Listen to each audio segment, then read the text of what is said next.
वाराणसी में समग्र उत्थान पार्टी देश, धर्म, संविधान के प्रति आस्था और समाज में आपके सपनों को साकार करने और अधिकार के लिए हमेशा संघर्ष करती रही है। ये बातें 80 लंका रोड स्थित होटल लेक व्यू में आयोजित पत्रकार वार्ता में पार्टी के प्रदेश महासचिव अमित पांडे और प्रदेश उपाध्यक्ष दीपक त्रिपाठी ने संयुक्त रूप से कही।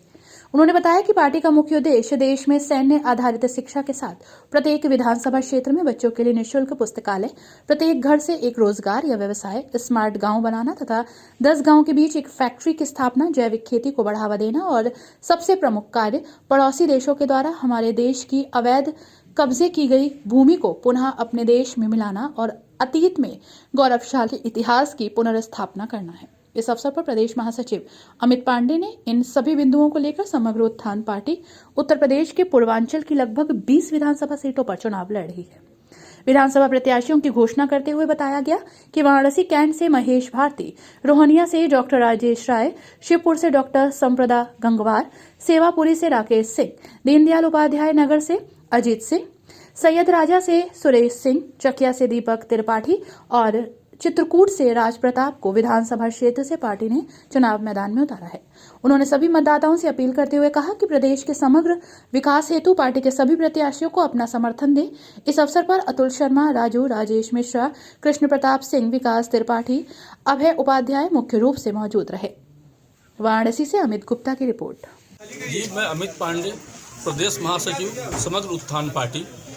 हम इस मंच से घोषणा करना चाहते हैं कि पूर्वांचल के 20 सीटों पर हम अपने प्रत्याशियों को उतार रहे हैं, जिनकी मंशा सीधे है कि समग्र विकास, समग्र राष्ट्र के विकास, जिसके निमित्त हम लोग जन जन तक पहुंच रहे हैं। हमारा जो पहला है कि जो हमारे देश की संपदा है वो है युवा।